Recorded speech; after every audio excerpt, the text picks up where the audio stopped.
Greg Fisher on last night's protest. The mayor says they were more peaceful Saturday night. But Mayor Fisher says protesters opened fire on 5 police officers at 9th and Broadway at about midnight.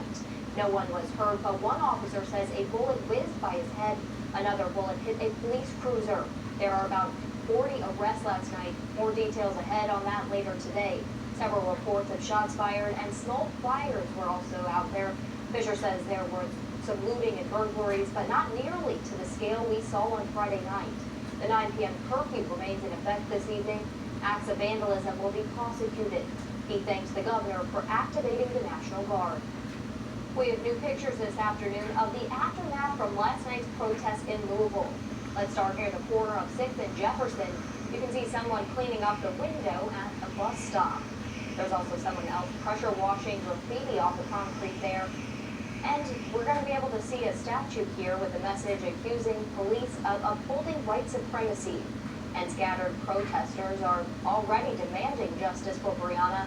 Now let's take you to 4th Street Live, where volunteers are out on this Sunday cleaning up the mess from last night's demonstrations. Volunteers could be seen cleaning up graffiti from a couple of kiosks. You can also see folks in fluorescent vests pressure washing more graffiti off of the buildings. Then there's a group of people walking down the street with brooms and dustpans in hand.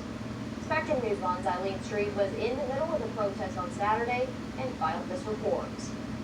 The thin blue line, a lot thicker, a lot earlier in downtown Louisville Saturday.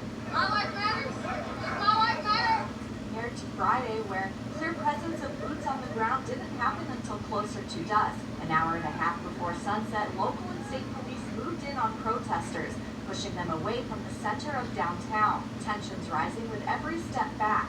Soon after, protesters split into 2 groups as police formed a new line for protesters not to cross. The side near Louisville Metro Police Department's headquarters, this man zip-tied. This woman, who didn't want to be named, says she saw what happened. Well, dropped his water bottle and asked somebody else to pick it up for him. The guy kept walking, so the officer told him he needed to move. He said, "Don't touch me." The officer pushed him and they asked for backup, and they came and started running him. Shortly after, tear gas set off. I don't remember hearing a forewarning. Meanwhile, further down, as protesters moved further from downtown, police not far behind. Less than half hour before the curfew, police set up to block protesters from going towards the downtown center. Louisville resident Lamont Dawson brought his 11-year-old daughter Layla to meet the officers. He wanted to show her that not all police are bad.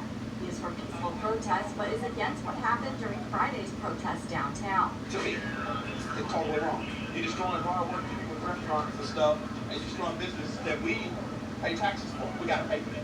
We're paying for this. This is my tax dollars. Plus some nonsense. As the sun set, the presence of the National Guard went up, while the number of protesters went down.